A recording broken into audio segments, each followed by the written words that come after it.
Jain university ആതിഥേയത്വം വഹിക്കുന്ന summit of future 2025 കൊച്ചിയിൽ പുരോഗമിക്കുകയാണ്. 7 ദിവസങ്ങളിലായി നടക്കുന്ന സമ്മിറ്റിൽ വിവിധ രംഗങ്ങളിൽ നിന്നുള്ള 100-ലധികം വിദഗ്ധന്മാർ പങ്കെടുക്കുന്നുണ്ട്.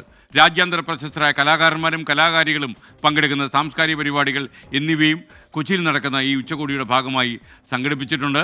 ജെയിൻ ഡീംഡ് യൂണിവേഴ്സിറ്റിയുടെ new initiative director doctor Tom Joseph നമ്മോടൊപ്പം തത്സമയം ഈ പരിപാടിയിൽ ചേരുകയാണ്. International skill development corporation founder മെമ്പർമാരിൽ ഒരാളാണ് doctor Tom Joseph. പാലക്കുളത്തുകാരനാണ്.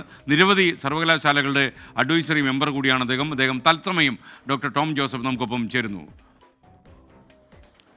Good morning doctor Tom Joseph. എന്തായാലും ഈ ഉച്ചകോടി പുരോഗമിക്കുകയാണല്ലോ. എന്താണ് താങ്കൾ ഈ ഉച്ചകോടി കൊണ്ട് ലക്ഷ്യം വയ്ക്കുന്നത്? വളരെ കൂടുതൽ ആൾക്കാരെ ആകർഷിക്കുന്ന ഒരു പരിപാടിയായത് മാറിക്കഴിഞ്ഞു എന്ന് ഞാൻ മനസ്സിലാക്കുന്നു. അതെ, സമ്മിറ്റ് ഓഫ് ഫ്യൂച്ചർ എന്ന് പറഞ്ഞാൽ നമ്മുടെ യങ് ജനറേഷനെ അല്ലെങ്കിൽ പ്രസൻറ്റ് ജനറേഷനെ ഫ്യൂച്ചറിനെ ഇൻട്രൊഡ്യൂസ് ചെയ്ത് കൊടുക്കുക, അല്ലെങ്കിൽ ഫ്യൂച്ചറിനെ അവരെ പ്രിപ്പയർ ചെയ്യുക.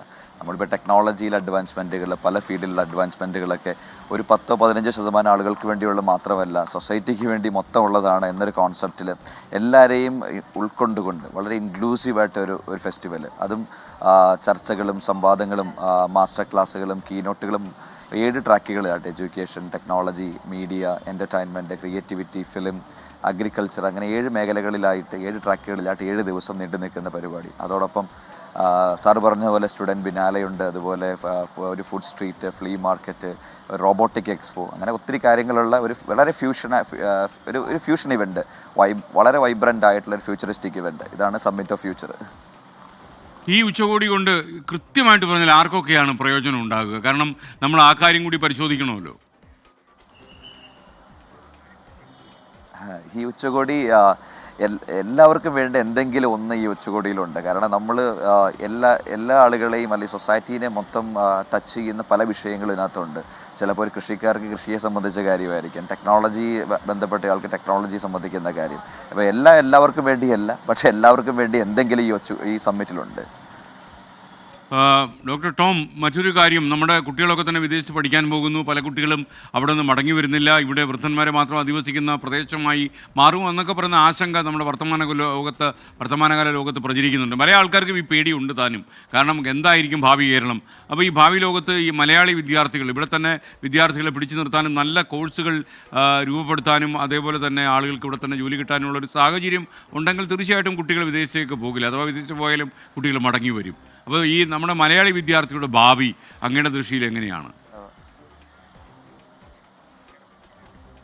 അല്ല, ഈ ഒരു ഉച്ചകോടി ലക്ഷ്യം അത് തന്നെയാണ്. നമ്മളെങ്ങനെ കേരളം അല്ലെങ്കിൽ കൊച്ചി ഒരു സിറ്റി അല്ലെങ്കിൽ ഒരു ഫ്യൂച്ചർ സിറ്റിയായിട്ട് എക്സ്പോസ് ചെയ്യുക, എന്തൊക്കെ സാധ്യതകൾ ഇവിടെയുണ്ട്, എങ്ങനെ ഒരു ഗ്ലോബൽ വർക്ക് ഫോഴ്സിനെ ഇവിടുന്ന് ബിൽഡ് ചെയ്യുക, അത് മാത്രമല്ല ബാക്കിയുള്ള സ്ഥലത്ത് വർക്ക് ഫോഴ്സിനെ ഇങ്ങോട്ട് അട്രാക്റ്റ് ചെയ്യുക എന്നൊരു ഉദ്ദേശത്തോടെയാണ് നടക്കുന്നത്. കാരണം നമ്മുടെ കോഴ്സുകൾ പുതിയത് ഇൻട്രൊഡ്യൂസ് ചെയ്താൽ മാത്രം പോരാ, അത് പഠിപ്പിക്കുന്ന രീതി, അതിൻ്റെ അപ്രോച്ച്, അതുപോലെ തന്നെ അത് അസസ് ചെയ്യുന്ന രീതി, ഡിഗ്രി അവാർഡ് ചെയ്യുന്ന രീതി, നമ്മൾ വളരെ ഫ്യൂച്ചറിസ്റ്റിക് ആയിട്ട് പല യൂണിവേഴ്സിറ്റിയിലും കോഴ്സുകൾ ഇറക്കുന്നുണ്ട്. പക്ഷെ അത് ഡെലിവർ ചെയ്യുന്ന രീതിയും കൂടെ മാറണം. ആ രീതിയും കൂടെ മാറിയാൽ മാത്രമേ എംപ്ലോയബിൾ ആയിട്ടൊരു വർക്ക് ഫോഴ്സിനെ, ഇപ്പോൾ നമ്മുടെ ഉച്ചകോടിയുടെ ഭാഗമായിട്ട് ഇന്നലെ ഒത്തിരി എംപ്ലോയേഴ്സിൻ്റെ റെപ്രസെൻറ്റേറ്റീവ്സ്, ചീഫ് എക്സിക്യൂട്ടീവ് ഓഫീസേഴ്സും CTOs ഒക്കെ ഉണ്ടായിരുന്നു. അപ്പോൾ എന്താണ് ഒരു എംപ്ലോയർ എക്സ്പെക്ട് ചെയ്യുന്നത്, എന്തായിരിക്കണം ഒരു യൂണിവേഴ്സിറ്റിയിൽ നിന്ന് ഫിനിഷ്ഡ് പ്രൊഡക്റ്റായിട്ട് പുറത്ത് വരേണ്ടത് എന്നും കൂടെ മനസ്സിലാക്കാൻ, അല്ലെങ്കിൽ ഇൻസ്റ്റിറ്റ്യൂഷൻസിന് അങ്ങനെ ഒരു മാറ്റം കൊണ്ടുവന്നാൽ ഈ പറയുന്നൊരു മൂവ്മെൻറ്റ് നമുക്കൊരു പരിധിവരെ നിർത്താനാകും. Okay, thank you doctor Tom Joseph. എന്തായാലും താങ്കളുടെ ഉച്ചകൂടി വലിയ വിജയമാകട്ടെ, കുട്ടികൾക്ക് ഗുണം ചെയ്യട്ടെ. മാത്രമല്ല കുറേ ആൾക്കാരെ അത് ആകർഷിക്കുന്നു എന്നാണ് ഞാൻ മനസ്സിലാക്കുന്നത്. താങ്കളെ ഒരു കാര്യം കൂടി ഞാൻ ചോദിച്ചോട്ടെ, അത് ഞാൻ താങ്കളോട് ചോദിക്കണമെന്ന് കരുതിയതാണ്. അതായത് നമ്മുടെ ഈ സർവകലാശാല സിലബസും ഒക്കെ തന്നെ ഈ നമ്മുടെ ജീവിതവുമായിട്ടൊന്നും ബന്ധമില്ല, അതുകൊണ്ട് കുട്ടികൾക്ക് ഭാവിയിൽ ഇതൊരു ഗുണം ചെയ്യില്ല എന്ന് പറയുന്ന ഒരുപാട് ആൾക്കാരുണ്ട്. ജെയിൻ യൂണിവേഴ്സിറ്റി ഈ രംഗത്ത് ഒരുപാട് പുതുമകൾ കൊണ്ടുവരാൻ ശ്രമിക്കുന്ന ഒരു സ്ഥാപനമാണല്ലോ. എന്താണ് ഈ കാര്യത്തിൽ താങ്കളുടെ ഒരു വിഷൻ? അല്ല, നമ്മുടെ ഒരു വിഷൻ തന്നെ ഒരു പീപ്പിൾസ് യൂണിവേഴ്സിറ്റി ബിൽഡ് ചെയ്യുക. സൊസൈറ്റിയുടെ പ്രശ്നങ്ങൾക്കുള്ള സൊല്യൂഷൻസ് എപ്പോഴും ഒരു യൂണിവേഴ്സിറ്റിയിൽ നിന്ന് വരണം. കാരണം പാസ്റ്റ് നമ്മൾ ഓൾറെഡി ഡീൽ ചെയ്ത് കഴിഞ്ഞ കാര്യമാണ്, പ്രസൻറ്റ് നമ്മൾ ഡീൽ ചെയ്തുകൊണ്ടിരിക്കുന്നു. ഇനിയൊരു ജനറേഷനെ പ്രിപ്പയർ ചെയ്യേണ്ടത് ഫ്യൂച്ചറിന് വേണ്ടി അവരെ പ്രിപ്പയർ ചെയ്യണം. അപ്പോൾ അങ്ങനെ ഒരു പീപ്പിൾസ് യൂണിവേഴ്സിറ്റി അല്ലെങ്കിൽ ഒരു ഫ്യൂച്ചർ യൂണിവേഴ്സിറ്റി ബിൽഡ് ചെയ്യുന്ന പ്രോസസ്സിലാണ് ജെയിൻ. അത് ജെയിൻ്റെ സിലബസിൽ മാത്രമല്ല, അത് അവതരിപ്പിക്കുന്ന രീതിയിലും അത് പ്രാവർത്തികമാക്കുന്ന രീതിയിലും ഞങ്ങൾ ഡിഫറെൻ്റ് ആണ്. ഇപ്പോൾ കേരളത്തിലെ ഏറ്റവും വൈബ്രൻ്റ് ക്യാമ്പസ് ഏതാണെന്ന് എന്ന് ചോദിച്ചിട്ടുണ്ടെങ്കിൽ നമുക്കറിയാം, എനിക്ക് ഒത്തിരി ഫീഡ്ബാക്കുകൾ പല സ്റ്റുഡൻസിൽ നിന്നും വരുന്നുണ്ട്, എന്തുകൊണ്ട് ഞങ്ങൾക്ക് ഈ ഫെസ്റ്റിവലിൽ കൂടിക്കൂടാ. അതപ്പോൾ എല്ലാവർക്കും, സ്റ്റുഡൻസിന് എല്ലാവർക്കും വേണ്ടിയാണ് ഈ ഫെസ്റ്റിവൽ നമ്മൾ ഓപ്പൺ ആക്കിയിരിക്കുന്നത്. ജെയിന് വേണ്ടി മാത്രമല്ല, ഈ കേരളത്തിലുള്ള എല്ലാ വിദ്യാർത്ഥി സമൂഹത്തിനും ഈ ഫെസ്റ്റിവൽ ഓപ്പൺ ആണ്. ജെയിൻ എന്ത് മാറ്റമാണ് ജെയിന് കൊണ്ടുവരാൻ പറ്റുന്നത്, ആ മാറ്റം ഫ്യൂച്ചറിസ്റ്റിക് ആണെന്നും കൂടെ റിഫ്ലക്റ്റ് ചെയ്യുന്ന ഒരു അല്ലെങ്കിൽ ഞങ്ങൾ എംഫസൈസ് ചെയ്യുന്ന, ഡെമോൺസ്ട്രേറ്റ് ചെയ്യുന്ന ഒരു ഫെസ്റ്റിവലാണിത്. ഞങ്ങൾ പറയും we are here for an impact. ആ ഇമ്പാക്റ്റ് ഞങ്ങൾ ഇതിലൂടെ പ്രൂവ് ചെയ്യുകയാണ്, ഡെമോൺസ്ട്രേറ്റ് ചെയ്യുകയാണ്.